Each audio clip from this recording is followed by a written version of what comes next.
صاحب، میں آپ کا شکر گزار ہوں کہ آپ نے مجھے بولنے کا موقع دیا، اور میں شروعات میں بھی اس بات سے متفق ہوں کہ ہمارے پڑوسی ملک پاکستان کے پاس کوئی جواز نہیں ہے، کوئی اختیار نہیں ہے کہ وہ ہمارے اس عظیم ملک کے اندرونی معاملات میں مداخلت کرے، اور جہاں پر خود آگ لگی ہو وہ اس آگ کو بجھائیں۔ ہندوستان ایک عظیم ملک ہے، ایک عظیم جمہوریت ہے، اور جہاں پر ہم یہ بات کو مانتے ہیں کہ عظیم ملک عظیم جمہوریت ہے، ہم کو یہ اپنے آپ سے سوال کرنا پڑے گا، اور خاص طور سے اقتدار کی کرسیوں پر بیٹھنے والے لوگوں سے ان کو یہ سوچنا پڑے گا کہ کیا کشمیری کو ہم ہندوستان کا اول درجے کا شہری مانتے ہیں یا نہیں مانتے ہیں، اور اگر ہم مانتے ہیں تو پھر آخر کیا وجہ ہے کہ 12 دن میں 1800 سے زائد لوگ زخمی ہوئے، جس میں سے قریب 600 لوگوں کو پیلٹ کی گولی سے زخمی کیا گیا، 125 لوگ گولی سے زخمی ہوئے ہیں، اور ان 600 پیلٹ کی زخمی ہونے والوں میں سے 150 لوگوں کی بینائی جا چکی ہے۔ یہ میرے الفاظ نہیں ہیں، بلکہ ایمس جو ڈاکٹر انہوں نے وہاں کر اس منظر کو دیکھ کر کہا کہ میں نے اپنے کیریئر میں اس طرح کے حالات نہیں دیکھے، اور یہ ایسا لگ رہا تھا کہ یہ جنگ کے زخمی ہیں۔ یہ سوال میرا حکومت سے ہے کہ اگر ہم کشمیریوں کو اول درجے کا شہری مانتے ہیں تو پھر اس طرح کا سلوک کیوں، اس طرح کا جبر کیوں؟ اور ہم نے ان سے وعدہ کیا تھا کہ بلٹ جواب نہیں ہے، بیلٹ جواب ہے، مگر آج ہم کیا کہہ رہے ہیں کہ پتھر کا جواب ہم گولی سے دیں گے۔ کیا یہ اسی لیے کشمیر کی عوام نے آپ کو ووٹ دیا تھا؟ 1.5 سال سے آپ کی حکومت ہے، اور 1.5 سال میں آپ نے کیا اقدامات کیے؟ ہم نے کیا ماضی سے سبق حاصل کیا؟ 2008 میں زمین کا قصہ تھا، 2010 میں طفیل احمد کی موت تھی، اور اب 2016 میں ایک ملیٹنٹ کے لیے جس نے بندوق کو اٹھا لیا تھا، اس کی تائید میں 2 لاکھ لوگ اس کے نماز جنازہ میں شرکت کرتے ہیں۔ یہ ہم تمام کو سوچنا پڑے گا کہ ہم کیسے کشمیر کے نوجوانوں سے اس آزادی کے نعرے کو نکالیں گے، ہم کیسے وہاں پر پاکستان کے جھنڈے نہیں بلکہ ہندوستان کے ترنگے کو لہرائیں گے، ہم کیسے ان کے دل و دماغ میں ہندوستان کی اس عظیم جمہوریت کے ان انصاف کے اصولوں کو ان کے دل و دماغ میں کیسے ڈالیں گے، یہ ہم تمام کو سوچنا ہے۔ یقیناً 1.5 سال سے آپ اقتدار پر ہیں، مگر یہ تمام جو واقعات ہو اس میں یو پی اے کا بھی رول رہا ہے۔ انٹرلاکیٹرز کی رپورٹ بنائی گئی جو برفدان میں نہیں بلکہ اس کو اٹھا کر کسی ایک کچرے کے کٹورے میں ڈال دیا گیا۔ یہ کشمیر کی عوام پوچھتی ہم سے، اور جب ہم آل پارٹی ڈیلیگیشن گئے تھے جس میں بی جے پی کے لوگ بھی تھے 2010 میں، ہر ایک نے آ کر کہا تھا کہ آپ کو کشمیر کی فکر اس وقت ہوتی ہے جب کشمیر جلتا ہے۔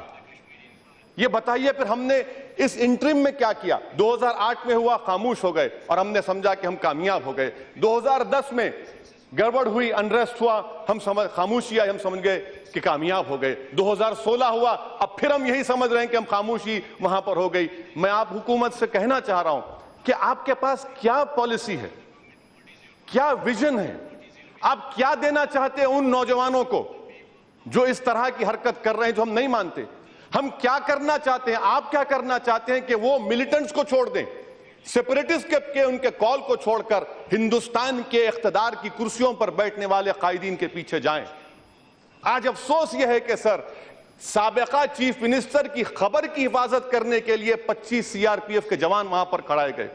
میں یہ پہلی مرتبہ نہیں کہہ رہا ہوں، ہمارے معزز وزیر داخلہ جانتے ہیں کہ میں نے ہر بار اس مسئلے کو اٹھایا پچھلے 8 مہینے میں بار بار ان کی توجہ اس جانب مبذول کرایا کہ دیکھو ملیٹنٹ جو مر رہے ہیں ان کے نماز جنازہ میں ہزاروں لوگ شرکت کر رہے ہیں، یہ آپ کے لیے کافی تھا۔ کیا کر رہا ہے آپ کی آئی بی؟ اگر آئی بی نے رپورٹ بھیجائی تو آپ کو اقدامات کرنے چاہیے تھے۔ میرا حکومت سے مطالبہ ہے کہ آپ کا ایجنڈا آف الائنس ہے پی ڈی پی کے ساتھ، جس میں آپ نے کہا کہ افسپا کو نکالیں گے۔ 1.5 سال میں آپ نے افسپا کیوں نہیں نکالا؟ اقتدار تو آپ کے پاس ہے۔ آپ نے اپنے ایجنڈا آف الائنس کے ڈاکیومنٹ میں کہا کہ ہم ہر سٹیک ہولڈر سے بات کریں گے، سیپریٹسٹ سے بات کریں گے۔ آپ نے اس کا پولیٹیکل انیشیٹو، سیاسی اقدامات کی شروعات کیوں نہیں کی؟ آپ کے پاس تو 280 اراکین پارلیمان ہے، اتنی بڑی آپ کے پاس میجورٹی ہے، تو پھر ڈر کس بات کا آپ کو؟ یہ تو آپ نے ایجنڈا آف الائنس کیا، آپ کا شخص ڈپٹی چیف منسٹر ہے وہاں پر، کہ آپ نے 1.5 سال میں کون سے اقدامات کیے ہم کو بتائیے۔ صرف کھڑے ہو کر یہ وفاداری اور محبت اور قومیت کی باتیں کرنا یہ بہت اچھا ہوگا، میں بھی کر سکتا ہوں، بہت زیادہ کر سکتا ہوں، مگر آپ حکومت میں آپ ہیں، اقدامات مستقبل میں آپ کیا کرنے والے ہیں یہ حکومت کو بتانا پڑے گا سر۔ اور افسوس کے ساتھ کہنا پڑتا ہے کہ اگر ہم کو پاکستان کے ناپاک ارادوں میں اس کو ناکام کرنا ہے، مجھے افسوس اس بات کا ہے کہ ہمارے وزیر داخلہ دوسرے ہاؤس میں تقریر کرتے ہوئے کہہ رہے تھے کہ میں ہندوستان کے مسلمانوں سے کہنا چاہتا ہوں کہ پاکستان کے ورغلانے میں نہ آئے۔ سر، یہ الزام ہم پر ہے، آپ جھوٹا الزام لگا رہے ہیں۔ ہم کو پاکستان سے کیا لینا دینا؟ ہم نہ پاکستان کے کبھی ورغلانے میں آئے ہیں، نہ انشاءاللہ تعالی آئیں گے، نہ ہم ان لوگوں کے ورغلانے میں آئیں گے جو ہمارے وجود کے خلاف ہیں ہمارے ملک میں، ہم ان کے ورغلانے میں بھی نہیں آئے۔ مگر سوال یہ پیدا ہوتا ہے کہ اصول انصاف کا تقاضا یہ ہے، اخلاقی فریضہ حکومت کا یہ ہے کہ وہ اقدامات کو آگے بڑھائیں۔ سر، میں آپ کو بتانا چاہ رہا ہوں کہ حالیہ دنوں میں صلاح الدین کا بیان آیا ٹیلی گراف اخبار میں، اس نے صاف طور پر کہا کہ اب ہم لوگ تخریبی کارروائیاں ہند کشمیر سے باہر کریں گے۔ آپ اس کے اوپر کیا کریں گے؟ 12 دن سے کرفیو ہے، دودھ نہیں ہے، دوائیں نہیں ہیں، آپ کیا پہنچا رہے ہیں وہاں پر؟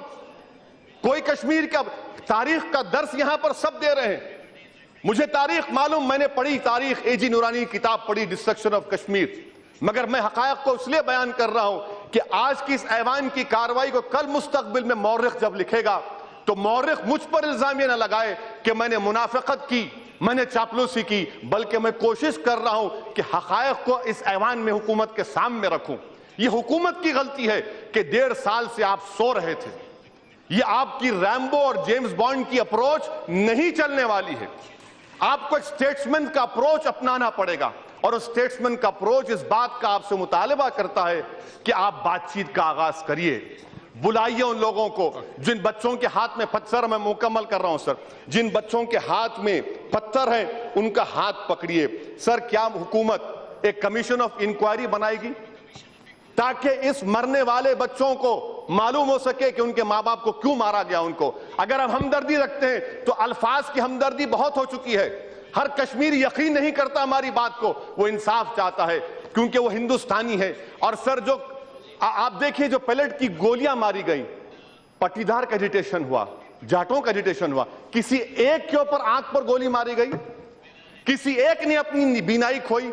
کیا کوئی یہ آپ خود سوچ لیجئے۔ اگر آپ میں انسانیت زندہ ہے تو میں آپ سے اپیل کر رہا ہوں کہ ہم اپنے سیاسی اختلافات سے اٹھ کر دیکھیں، ورنہ یاد رکھیے اگر کشمیر کمزور ہوتا رہے گا تو اس کا فائدہ ان عناصر کو ہوگا جو ہندوستان کو مستحکم نہیں دیکھنا چاہتے۔ اسی لیے کمیشن آف انکوائری بنائیے، اگر آل پارٹی ڈیلیگیشن بھی جائیے، اقدامات کریے، اپنے ایجنڈا آف الائنس پر کام کر کے دکھائیے، تبھی جا کر وہاں پر امن کو قائم کرنے کی شروعات ہوگی۔